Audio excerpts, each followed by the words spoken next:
非常感人，知道吗？因为你可以看到，他出来的时候在哭嘞。Isn't it the history is a bit fixed already, but like now suddenly got something new.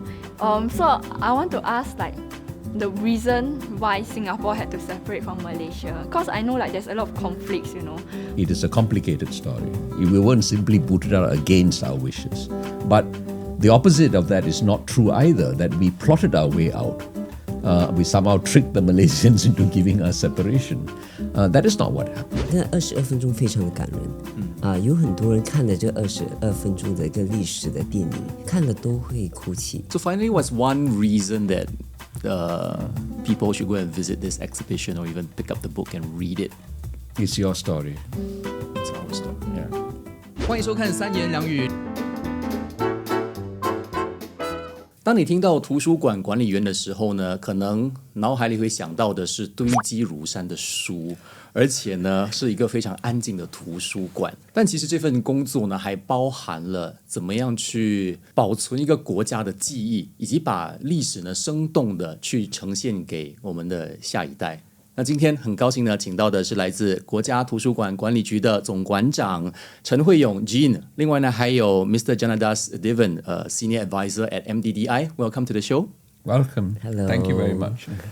Now, this podcast series is about interesting jobs and occupations, but sometimes an interesting job also opens a window to the story of a nation. Now, Jean, let's start with your job first. 身为图书馆管理局的总馆长，大家可能会想说，图书馆管理员刻板印象就是戴着眼镜的一个文弱书生，然后呢，在堆积如山图书馆里面，可能会提醒你说：“哎，这里要安静，嘘，不能够说话太大声。”所以对你来说，你的工作到底包含着什么？它的核心内容包括了哪一些呢？我昨天就在思考这个问题。我觉得现在作为一个图书馆的这个总馆长，其实真的是有一种这个双重人格。一方面呢，要照顾到这个比较传统复古式的推广阅读，而且推广一个很安静的图书馆。另一方面呢，就要比较前卫，要思考如何用这个新的科技来推动新加坡记忆的存在。那方面我觉得我最近做了很多的实验。那对你来说，身为图书馆的总馆长，可能对你的工作最大的一个误区是什么？最大的就是每一天呢，就要思考如何把我们的服务带到另一个境界。因为我们通常就是每天就看书籍呢，然后要推广书籍。如果能够用这些新的科技 Gen AI 生成式人工智能来推动，好像AI 伴读这些东西，都是另一个境界。对于历史的方面呢，我们做了最近一个很大的实验，一个情感式的历史的展览。是我最近就到了图书馆去参观了一下信天翁的这个展览，然后也发现你也是这个策展人，有参与他的这个策划。然后我想到说，如果是对于一个没有去过这个展览的朋友，你会怎么样去形容这个展览？我会说，您去看这个展览是一个很不同的历史展览。因为刚才说的就是一个情感式的展览，因为通常这个历史展览都是很资讯化的，有好多内容要去接触。我们用了很多的一个方式，给你一个好像戏剧化的去了解历史的过程。 I think this part is where Mr. Janadas comes in, because Jean was talking about how it was a very emotional exhibition, theatrical experience to watch history unfold. So Mr. Janadas, as the coordinator of the Albatross files, how do these files help us understand the relationship between Singapore and Malaysia leading up to the separation? Our founding leaders all believed that Singapore as an independent country could not survive, which is why they sought merger with Malaya.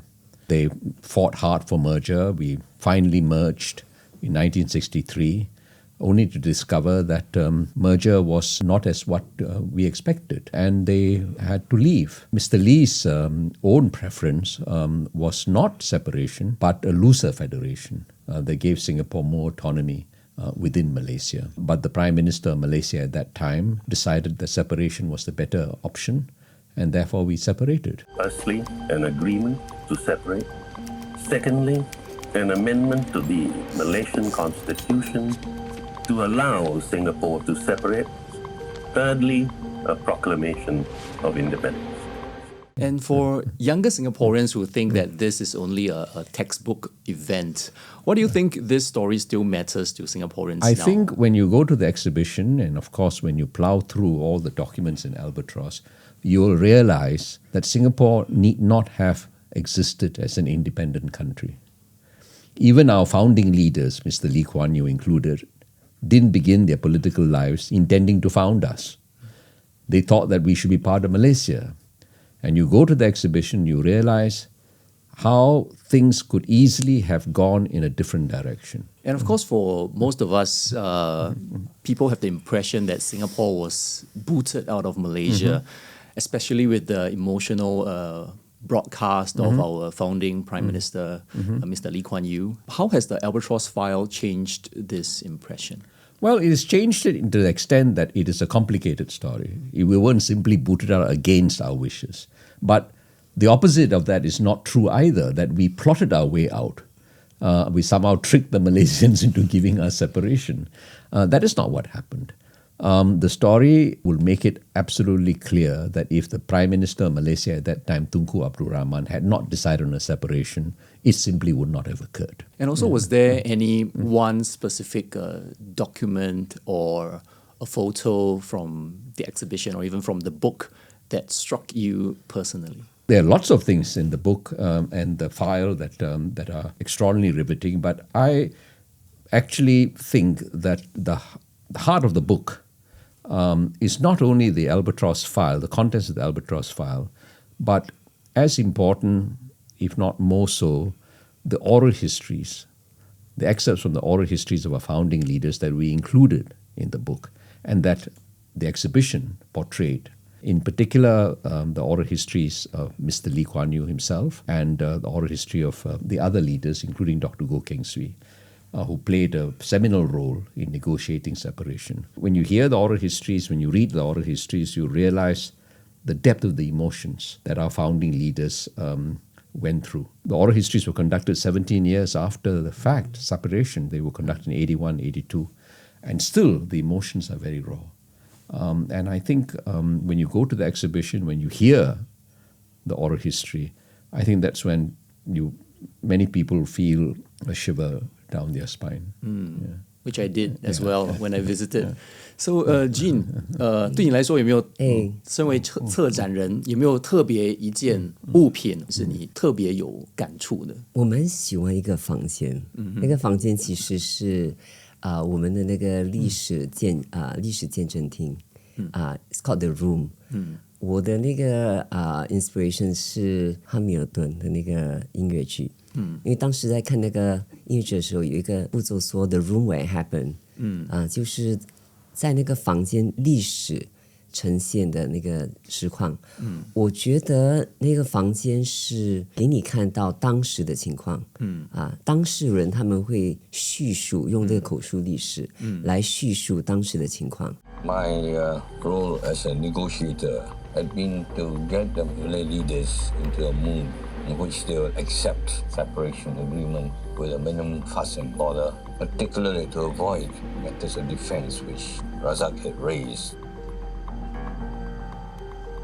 And it went on for hours. I waited at the Temasek until all the documents were typed because Susin wanted some amendments. 那22分钟非常的感人，有很多人看了这22分钟的一个历史的电影，看了都会哭泣，而且还问我们有没有那个 tissue，所以我觉得那个房间是我最骄傲的一个成果。Yeah, it was indeed a very immersive experience. I visited the exhibition myself and I saw some of the students who went and they were very impressed by it. Actually, I asked them a few questions about what they feel, and so let's take a look. How did this news source resurface to cause this exhibition? Cause isn't it the history is a bit fixed already, but now suddenly got something new. So I want to ask the reason why Singapore had to separate from Malaysia. Because I know like there's a lot of conflicts, you know. But isn't it better? Because like Singapore is like a very small country, right? So like if there is like any war or something, right? Isn't it better to stay with Malaysia? So it's like two power, you know, instead of like getting separated. 非常感人，知道吗？因为你可以看到，对啊，他出来的时候不要再哭嘞，再哭。没有，差点哭了，没有哭。我想问的是，为什么他们之前会决定把这个文件把它隐藏起来，而是没有跟新加坡人告诉他们，其实是我们也是来同意跟马来西亚分离。怎么要把它现在才是有这个展览？最好奇的就是，我们的国父还有马来西亚的国父，当时他们在感受到的感情，他们对这个新马分开的时候有什么看法？而且我想更深入的了解他们的心情。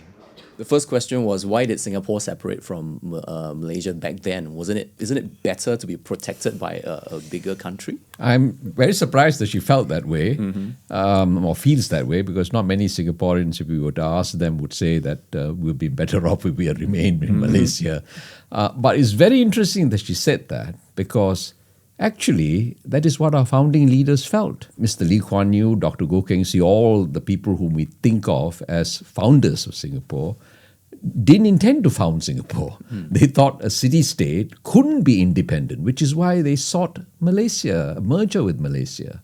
That is why we joined Malaysia. So what she is saying now is precisely what Mr. Lee Kuan Yew and company felt back then, in the 1950s and early 60s. That is why we merged with Malaysia. And when you think about it, the question is very profound. Though most Singaporeans, I think, if you did a poll, I think you'll get 99% of Singaporeans say, no, it's better for us to be independent rather than, be part of some other country. But it's very interesting she said that, because actually when you look around the world, there is no other city-state in existence. Singapore is the only example of a city that is also a country. Her statement is not to be dismissed out of hand. It is unlikely. It is an unusual political arrangement. London is not a country, it is a city within a larger country. Hong Kong is no longer a city-state, it's part of China. Singapore is the only example.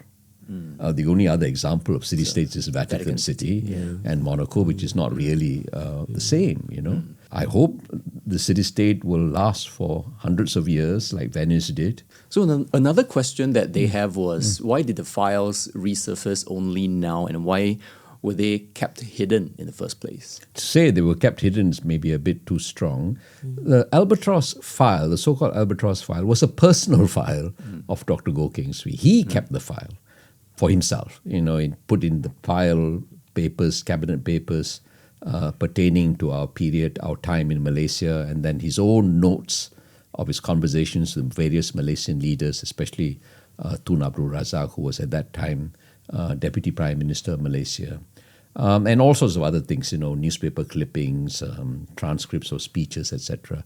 It was his personal file. And in 1995, he revealed its existence in an interview with a writer, Melanie Chu. That's when the whole world first learned that he had such a file and that he had kept in the file notes of his conversations with Tun Razak and that he had negotiated with Tun Razak leading to separation.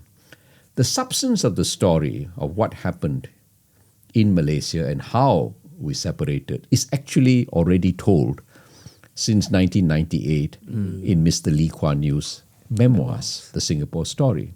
It's all there. And I remember, I think one of the boy also asked a question about how the leaders, the founding leaders back then felt about the separation. What were their thought processes? Well, when you read the separation, when you read the book, especially the oral histories, all of them, those who signed the separation agreement happily, willingly, like Dr. Goh Keng Swee, and those who signed it reluctantly, like Mr.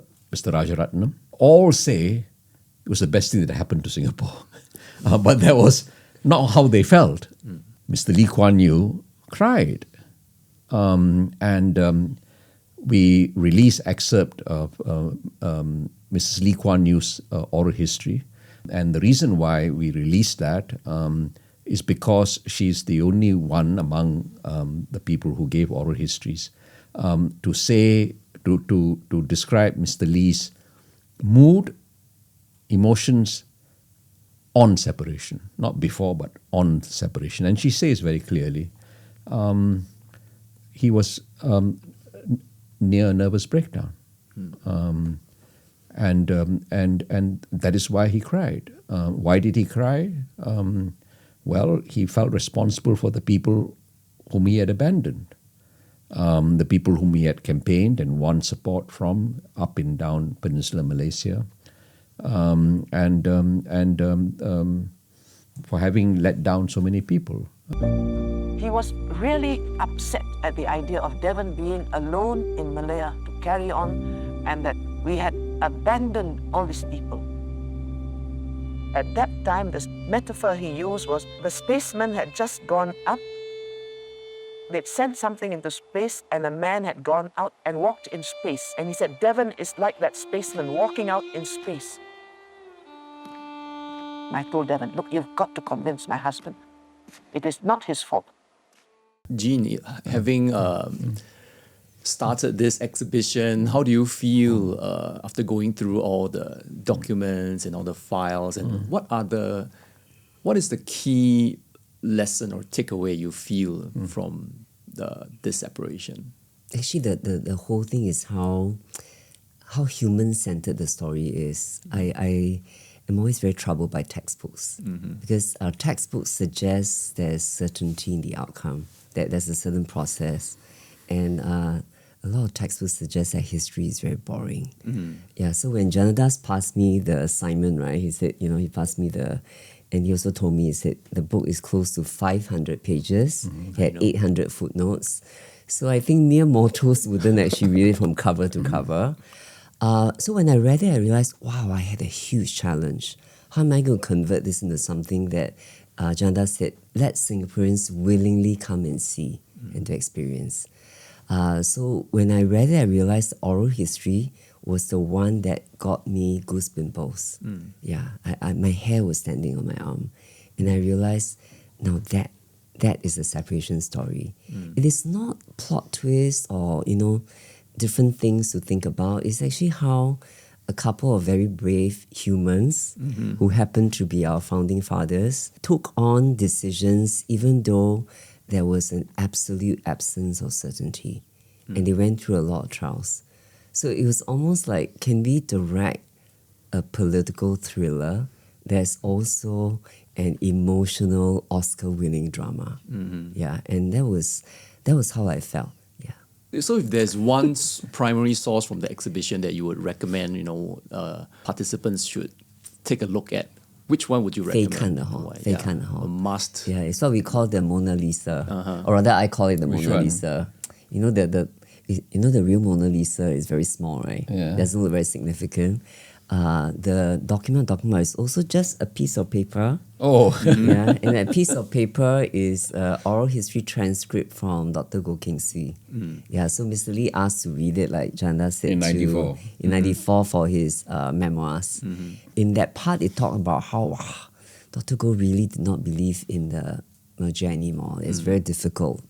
And then the very, very sharp interviewer asked him, so it appears that at that meeting with the Malaysians, it was we Singaporeans, and by we we mean you yourself, who suggested separation. Go our separate ways. Yeah. So I think, so that part actually shocked Mr. Lee when he read it 29 years later. But that document is now in the center of the records room when you come to the exhibition. So people will crowd around it, they'll read it, and they'll read Mr. Lee's handwriting. Oh, is it the one that he wrote that he heard it for the first time, right? 30 years after the fact. Orange highlighting. And then I was like, so people will be like, I always ask people, because they're like, oh yeah, so he found out. I said, can you imagine if your wife tells you something 29 years later that you didn't know? What would you do? What about your best friend saying something that you only know 29 years later? Then they go, oh. And they're all very surprised that Miss Lee wrote it so calmly First time read. that the handwriting is still so legible. You'd be like, first time read, yeah. And finally, I have one round of quick fire questions. Can we have one word to describe the mood of the exhibition or the book? Feel. Why feel? You have a lot of Feel. You have a lot of feel. feelings. You have a lot of feel for the people who went through it. Mm-hmm. A lot of sympathy. Yeah, feel also, sometimes you would laugh. Like sometimes when you hear the oral history, you hear Dr. Go chuckling. And suddenly they're not just the founding fathers as stately old men who are governing the country with huge confidence. They're actually funny characters who are sometimes scared, sometimes comical. Yeah, so I think feel is my word. Mr. Janadas? Yeah. What you have is precious. Precious. It's very, very precious. And it's more precious than the finest vase in the world. And so please take care of this. If I may say so, it's like an imperfect vase. Yeah. Yeah, it's almost like those Japanese vases that you put together. It's imperfect. It's somewhat broken. Yeah, but there are so many complex parts that you can explore again and again, and you can learn something from it. Indeed, precious. It's the imperfection to our It's the history. imperfection to it. What is one misconception that you hope the exhibition or the book will correct visitors or readers? Well, that we were kicked out and that history is simple. Yeah. I think you go to the exhibition, you realize that our leaders, our founding leaders, when they decided certain things, took certain course of actions, they did so without knowing what the outcome was going to be. We owe a lot to them because of their blind courage. Yeah. Yeah. What is one thing you hope a young visitor or a young reader of the book will not expect? They might cry. Really. Which one of the students did? 真的, you might actually cry. You might feel emotions you have never felt before for Singapore. Yeah. And Mr. Janadas, what is one thing you think that a young reader might not expect from the book? You know, the Americans are celebrating their 250th anniversary of the Declaration of Independence. We are only 60 years old. And unlike the Americans, we can go back 60 years and then hear our founders tell us the story in their own voice. So finally, what's one reason that people should go and visit this exhibition or even pick up the book and read it? It's your story. It's our story. Yeah. And for me, the exhibition, go to change your mind about many things. Change your mind about history. Change your mind about exhibitions. Change your mind about the library. Change your mind about our founding fathers and the creation of Singapore. Come out with a different POV and you will get it on many levels. Yes. Those of you watching this, you're interested, you can go sign up, book your tickets at thealbatrossfile.nlb.gov.sg. It's on the level 10 of and it's the free. It's National free. Library building. Yeah, It's it's free. 所以呢，今天非常高兴呢，请到的是国家图书馆管理局的总馆长 Jean 陈慧勇，当然还有 Mr. Janadas Devin 来上我们的节目，让我们知道其实图书馆馆长的工作不单单只是就是管理书籍什么的，其实更大的一个程度还是怎么样的去守护我们整个国家的记忆，然后把这个历史生动的呈现给我们的下一代，去好好的了解我们的故事。再次感谢两位上我们节目，Thank you so much. Thank you. 谢谢。